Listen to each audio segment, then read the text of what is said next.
You are listening to the Estheticians Earning More podcast with Brittany Hageman, episode number 128. Welcome to the Estheticians Earning More podcast. On this podcast, we talk about how to love your esthetician business without the hustle, exhaustion, or overwhelm as it booms into a successful business. I teach simple ways how to approach your business that gives you your life back while still growing a profitable business. I grew BLH Beauty in San Diego to a 6-figure business, and I learned a lot along the way, which I'm excited to share with you here. So let's get started. Do you want to make $100,000 revenue in your esthetician business? If so, I would love to show you how. I want to invite you to coach with me in my one-to-one coaching program. It's completely customizable. The way that it works is we sit down and figure out what you've been doing in your business that hasn't been working, and then make a very specific plan that I help you follow over the course of 6 months to get it done. We meet weekly for 30 minutes and discuss exactly what went well that week and we're going to do next week, whether it's your pricing needs to be raised, or you need to have boundaries with your clients, or if you need to learn how to sell skincare, or you need to niche down and you're doing way too many services and not making money, or all of the above. Whatever the issue is, whatever the reason is you're not making money, we'll figure it out together and we will grow your business into a really profitable business that's sustainable, that you love, and that really helps people. I cannot wait to be your coach and to work with you. To learn more, go to the link in the show notes. And with that, on with today's episode. Happy Monday. Welcome back. Excited to be back talking to you today. I was going to record a different podcast today, but then I had a question on my Instagram stories this week that I thought was really, and it also tied into some themes that I'm hearing from some clients, and I thought it'd be just a really kind of interesting thing to talk about today. So the topic is 3 reasons why you may not be making money in your esthetician business. And I think they're things that are very easy to overlook, but maybe the reasons why you're really having a hard time. Okay, so the first thing that we're going to talk about of why you may not be making very much money or money at all in your esthetician business is because you don't have a clear, compelling offer or program.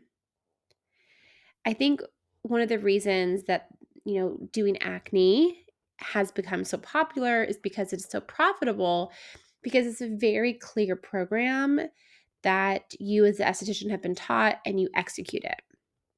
So it's like, this is what we do, this is how we do it. And that is easy to sell versus kind of like an ambiguous one-off acne treatment here or there.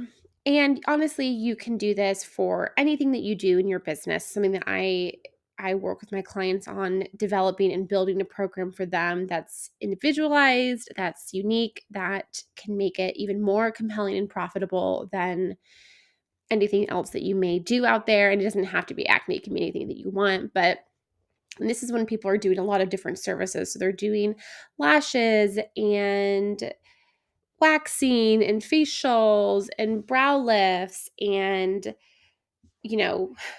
permanent makeup and spray tanning, right? Like I do meet these estheticians all the time when I either talk to them on my discovery calls when I'm trying to learn to see if they're a good fit working with me, or just as my clients, or just they DM me or whatever. It's like you're doing all these different services because the services do make money, but you're not really making that much money because you're doing so many different services. And as you've probably heard me say before, but I'm going to continue saying it. I think the old way that estheticians were taught, which was like to be the jack of all trades and to be able to be a one-stop shop, is not only not profitable, but it's not sustainable, and it's kind of exhausting, and it's really hard to market unless, of course, you have a big business with lots of different people working for you, which is probably not you. You're probably a solo esthetician. So doing all of these different services really isn't working for you. So that is probably one of the reasons that you are not making money in your business, is because you're not doing something that's compelling, that's interesting, that is easy to market and easy to explain. The second reason that you may not be making money in your business is you are forgetting about the connection that is necessary to build a business in this way, a solo esthetician business. You're not European Wax Center, right? You're not the Ritz-Carlton Spa. You're not these places that bring people in from a corporate perspective, a corporate budget, corporate marketing, promotions, all of those things. You are a single person, one person coming in. And the core of your business is connection with your clients. Of course, you're going to have clients that you don't connect with, that they come in, they get their service or services, they leave. It's not really a kind of a connection there. It is much more transactional for both of you. But if I had to guess, the majority of your clients are people you're connected with. And if you're not, that may be a problem. That may be why you're not making money, because you're not connecting with your clients, and it is all transactional. Transactional services and clients, that's going to be part of business no matter what. But most of the people that I worked with in my esthetician business, I was very connected to. I'm still connected to today. I have not seen them in person for years. I have not touched their face, but I'm still connected to a lot of the people that I saw in San Diego. A lot of them still contact me and email me and DM me, and I'm still in their lives. The clients that have hired me as esthetician clients who I've worked with, I'm connected to them. Even if they never pay me another cent again, never work with me again, we're always going to be connected. And I keep that connection going. They keep that connection going. It is the core of business when you are a solo business owner. Even if you want to expand your business and you want to have employees and you want to grow your business and you don't want to be the center of your business, that's fine, but your current business is built on connection. That is how it is built. So if you are not connected with most of the people that come in your treatment room and you're a solo esthetician, that is probably why you are not making money. Because they feel that it's transactional. They feel like they're just another eyebrow wax, or they're just another facial. And if you can go anywhere for those services, you either has to be really cheap, right? Like it's a really good deal. You get it at European Wax Center or whatever. Actually, I don't think their prices are that great, but you know what I mean? Or you have to be really connected to the person and love them and want to see them. Like I think about I haven't gotten my hair done in a year, and it's for so many different reasons. I didn't get it done before I left California, and now I'm in a new state, and of course, there's probably people local to me that do a really good job doing hair. And I could, and I may look for someone. I really need to get my hair cut. But my favorite hairstylist of all time, who I saw in San Diego, who's also a dear friend of mine, again, connection, right? Dear friend of mine, now lives in Minneapolis, and that's not that far from me. And it's actually a really quick flight, and I fly for free because my husband's a pilot for Delta. So we've talked about it. It hasn't worked out yet with our scheduling, but I've considered just flying to Minneapolis for free. Again, I'm not going to spend money on a flight to get my hair cut, because A, I know she's going to do a great job, and B, there's a connection there. It's worth that time, the hassle of flying standby, because I fly standby. I don't get to get a seat unless no one else takes the seat. The last minute is very precarious. It's very risky. I actually, quick side story, my husband was in a wedding in New York City beginning of November, and my whole family was going. We were so excited. My daughter is the first time she's going to a wedding. She's 3 now. It was like we've been looking forward to these moments of her actually enjoying things and being excited. I haven't been to New York in 20 years. I was so excited to go to New York again. I was so excited for her to see Central Park and Times Square. And so we look at the flights, and there's a lot of flights going from Atlanta to New York City, and there's lots of seats, and we're like, great, we're gonna fly for free, and we use points for a hotel room, and we're just like, this is the best, we're so excited. And we get to the airport Friday, and there are seats. I think I talked about this in my stories. There are seats on all the flights that we tried to get on, but none of them were together, right? Because they're just leftover seats. And so my daughter and I ended up not being able to go to New York because last minute tickets were astronomical, and I wasn't going to. It wasn't worth it for me and her to go because we don't really even know the couple. And so my husband went by himself, and we went home. So just flying standbys, really exciting or really awful. So anyways, but the point of me telling you all this whole story is to say that the connection I have with this hairstylist is worth it for me. It's worth it for me to wait to get a haircut till probably January when I can get on a flight easier. It's worth like all of the hassle because of the connection I have with her. And then that leads me to the third reason you may not be making money in your business. And it also is connected to this person. So I'm just going to use the example. Her name is Jaslyn. Jaslyn, who does my hair, is the best I've ever had do my hair before. And I've been to a lot of hairstylists. I've never had anyone do my hair as good as her. So the connection is there, right, with her. Like, she's actually a dear friend of mine. We were next to each other initially when I was first working for someone else as an esthetician, and she was in the booth next to me, and the room next to me, and that's how we met and we became friends. And so that friendship is there. We used to talk, every day, and then when we both left that space, we still talked all the time. And she'll be a friend for mine for life. But then she's really, really, really good at her job. Like really, really, really good at her job. She does hair like no one I've ever met. And I've gone to a lot of people. So that's the third part of this is you have to be really, really, really good at your job. If you listen to that episode I did with Megan Wade, my friend who's the sugarista in Indiana, she was talking about how she's really, really good at sugaring. And you know what she is? She's fantastic.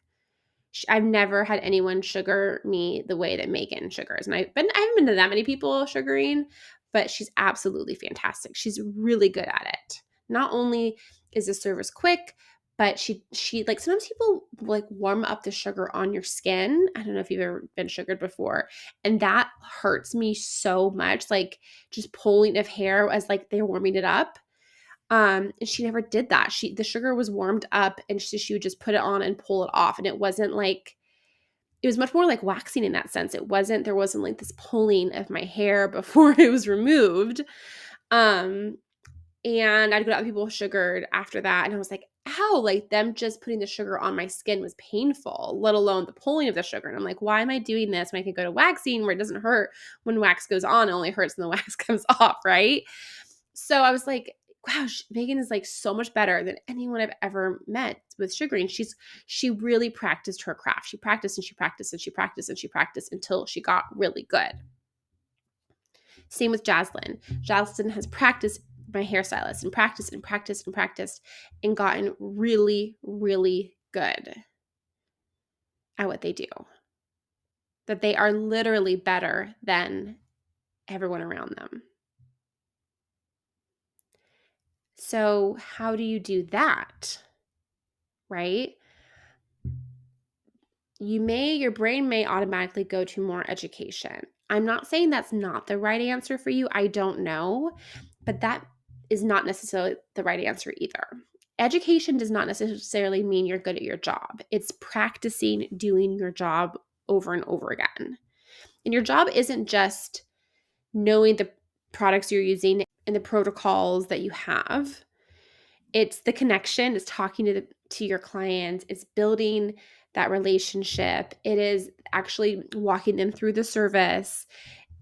It's doing the service itself and keeping them coming back because of those things. I can confidently say I am phenomenal at extractions. Very good at extractions. It's one of the things that I realized is why I wanted to do acne, because I loved doing extractions. I've talked about this before. I never was like, oh, another blackhead. It was like, yes, another blackhead every single day. I never got tired of doing extractions. It's the thing I miss most about being in the treatment room is doing extractions. I love it. I have never met an extraction I don't love. Whether it's like, we could just go into I could really talk about it for a long time.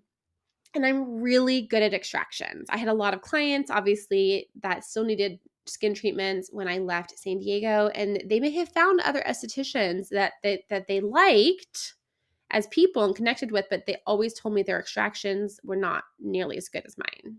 And that was always really disappointing for them. I was really good at extractions. I never felt like I knew other people around me were doing acne and it was getting bigger and bigger. I never cared because I knew I was really good at what I did. I knew my extractions and the way that I did extractions on people's skin and how much it like literally it could change their skin. Just my extractions alone meant people would always come back to me. And I know if I went back to San Diego and opened up, so many people would come back to me because they'd be like, finally, you're back. Everyone's else extractions suck. I'm not saying that everyone San Diego's extractions suck. I'm just joking. But you know what I mean? Like it's I'm good at my craft. Right? I know how to do it. And that was from practicing. That was from practicing and practicing and practicing and not learning feedback from clients as I was doing extractions and learning what worked and what didn't work and paying close attention to their facial expressions and all the things that I did to learn that. I mean, when I first started extractions, I wasn't very good at them. And I didn't take a class. I didn't go and learn from anyone. It was literally self-taught of trial and error and knowing what was working with some people and then would try it on someone else. Like, okay, that didn't work. And being willing to not be great at it to get better at it because I really loved it so much. Now, that may mean you need more education, but if I had to guess, you need more practice and you need to be okay with people telling you they don't like what you're doing. Like, you need to, like, I know I've told people sugaring before, like, it hurts when you put the sugar down. And they kind of are like, oh, okay. Like, they don't care, right? It's like, whatever. Like, that's just, it is what it is. Versus Megan, I guarantee you, she was told that when she was practicing on her legs and stuff for herself. She felt that. She knew that was a thing. It was like, how can I figure out a way to do this that doesn't hurt? Because that makes the service worse for people. My friend Jaslyn, sometimes you get your hair cut and the color or whatever, like the color is not something's not right, and like I know that they know it wasn't right? Like they know that it was too light or it was too dark, or they know something wasn't right, and as opposed to be like, let me figure out how to make that better, how to color better, how to cut better, how to practice that better, how to, try things differently. I'm just gonna be like, well, this is what it is. This is just what everyone does. Right? You see the difference of like recognizing this is just what it is and being like, how can I make it better? How can I figure this out? How can I make myself unique in this way? Okay, so I'm just gonna quickly sum it up. You need to make sure you have a very compelling, easy to understand, results-based program. You need to connect with your clients, the majority of them. Of course, there's some that you're not going to connect with, and that's fine. But there needs to be a connection between you and them as a solo esthetician business owner. It is the core of your business. If you treat them like transactions, they will quickly replace you at any time in any way because there's no connection there. You need to be really good at what you do. You can't just have taken the training from the skincare manufacturer or one waxing class or one lashes class and just think you're as good as the person who's been doing it next door to you for 5 years. You can get really good really fast. It doesn't have to take you 5 years to get to that level of skill, but you have to be willing to practice, make mistakes, learn from them, and change and do different things. You can't just be like, oh well, everyone else says this is what it is, so this is what it's going to be. Oh well. You have to be willing to be better and to be different in your actual service, in your actual skills in your service. That is it for today. Have a fantastic week of Thanksgiving if you celebrate, and I will talk to you next week. Bye for now.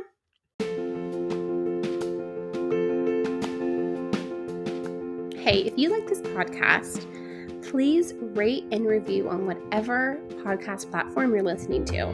I cannot tell you how much that helps my podcast grow. So you can click 5 stars if you like it and you want to give me 5 stars. And please leave a review about telling me why you like it so that I can help other estheticians grow their business. Thank you so much.